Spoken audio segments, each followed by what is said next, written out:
I think William Ruto is one person with a person with two personalities.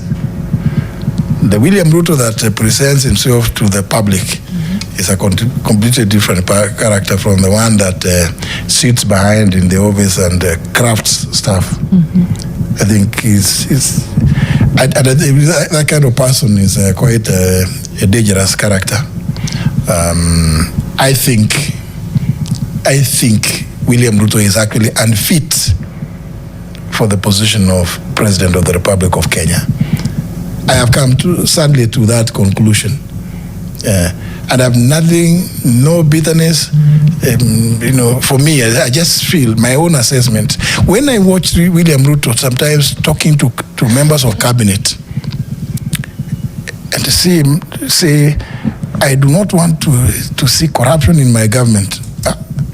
Then I start wondering, who is this talking? And I'm sure we will have occasion to discuss a lot. Is he corrupt? Who? William Ruto. I think, I don't know. But if you see him talking about corruption, you're like, who is this talking about corruption? Is it because he's corrupt? I have so many examples. Not an example, but is he corrupt? Examples aside. Absolutely. Okay. Very. Yes, irredeemably. Okay. Corrupt. One example you can walk us through. I know you've told us that there's many. Just a. I don't want to give you the obvious ones about the Adanis, because I have some background about it.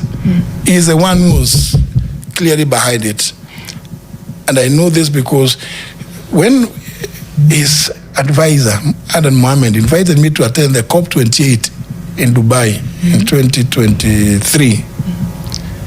He gave me a lot of information which ended up with the Adani deal about the airport specifically. Okay.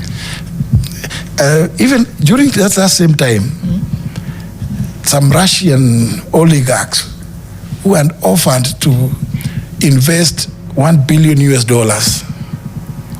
here in Kenya. And again, it came from Adan Mohamed. In fact, I have even staff telling me that an NGO, I go and check, and there's no, I said the NGO council says we don't have any such company. No such thing is registered. Then, on the day we were coming from India, after that COP28, we flew to India for state visit, blah, blah. I am landing on my way back because Guru, this guy of Defki, I see Ruto around him. It's one of the Guptas. When Guru told me during breakfast on the day we were leaving Delhi that that plane of the president is not good. I've chatted another one for him. As we are going direct, get an executive jet. I've gotten him. So I land in Dubai. Ruto is calling me. Those people, those Russians want you. They are there. They are in Dubai. They are waiting. You signed in. I said, I'm just at the airport and I'm on transit. I am not leaving the airport. Right. He said, no, but they are there. Your people, your staff have already worked on the document. I said, no, I will need to go and review it in office. This document being the deal. The deal. They were purporting to give a grant of $1 billion to grow allegedly 3 billion trees to answer 15 billion. William Ruto, whenever he comes up with a program, it's for money making. For him, it's for money making. Now, I come and tell them, they bring me an MOU. I tell them, and I remember I spoke about the MOUs. Yes. I told them, it came from the Minister of Environment, which they pushed through. I tell them this thing, the $1 billion can only be by way of a grant, but it cannot come directly to the ministry because under the PFM Act, Section 47, it can only go through the National Treasury. They are trying to avoid that money going to National Treasury, and is money coming from abroad. Right. I mean, you're being asked to sign in an airport. I'm being told to sign at Dubai airport, and it's William Ruto calling me directly. I'm telling you. But anyway, maybe I could. Let me say this. No, finish. Let me say this. I think it's a very unfortunate situation for the country that we have William Ruto sitting in the office as president of Kenya. And you know, we have too many examples to give. And you knew this before you were. Did you know this before you were fired? Wouldn't this information have been helpful to the people of Kenya if we knew it before? Like I said, I am a gentleman, I was going to. In fact, somebody talked about a book. It's a book. The book is already in the works. I started immediately. I left. You know, actually, just before I left Parliament as Speaker, that's when I began working on it. Then, now that we went into campaigns, I stopped a bit, and then I said, "Oh, why don't I just wait and finish my experience in the cabinet before you do an expose?" No, it's a book to give my so that the book also includes my experience in the cabinet. Ruku being taken now into the fold of government, how do you feel about that? I don't have a problem with that, because Ruku is I'm the one who has brought him up. You know, he started quite earlier, immediately after university in 2002. He ran for councillor, and since then I've known him. But he used to be quite violent earlier on when he was supporting somebody else. In fact, at one time he even attempted to strike me, except that I think he was a bit scared. But later, again, Ruku actually was given to me by William Ruto, because William Ruto did not want them to contest to have a fight with Gachagua, the then sitting member of parliament, who was already UDA favorite candidate by Ruto. And since Ruku is also Ruto's friend since the days of UDM, URP, so Ruto is the one. On a day I was going for a meeting in Othaya during the times I was going around. Remember, I also had expressed interest to vie for president. He called me when I was on my way to the meeting in Othaya and told me, please, JB, if we can avoid, since we have already agreed that we'll still team, we'll be together.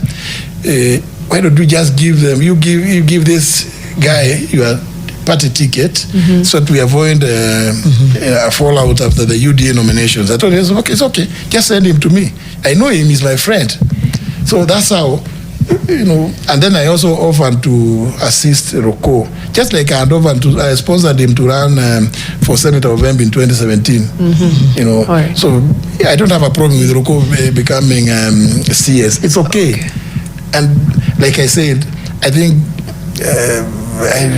for me, these positions should not be personalized.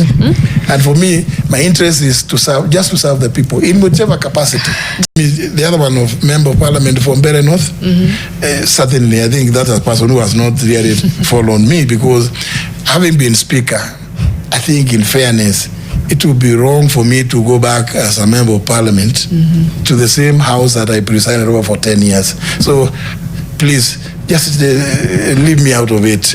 I have said since 2017 that I am not interested in the position of governor of Embu County. And I hope now this should put the matter to rest. Some of the bloggers from the president have been trying to push that narrative that I'm trying to create room to run for office of governor of Embu. Right. No, not at all. So tense na maneno ya Mount Kenya region. You guys, we have a very special way of sending a message. We've shown you videos of our young people and our mothers being trained on how to cheer the president. Clearly that is a transactional relationship. We have shown you videos of the aftermath of where he has already toured. Like for example, the Maua sewage that he launched. Of course, at a plate inaenda kutolewa because of the embarrassment of what was that he was launching. I mean, you saw a classroom where he was launching na watu wawili wako kando wanashikilia ribbon because hata hiyo ribbon haikuwa confident enough itakatwa. We have shown you videos of women complaining the way they were chased out of markets that they have been using for long so that they can be washed and launched again. And the same markets were already launched by the previous administration. Mumeona pia kwenye Kimanoko amefanywa Nyandarua. You have seen the Nyeri governor telling you very categorical, ni marupurupu walikuwa wameendea, lakini sisi tuko pale tu, must go.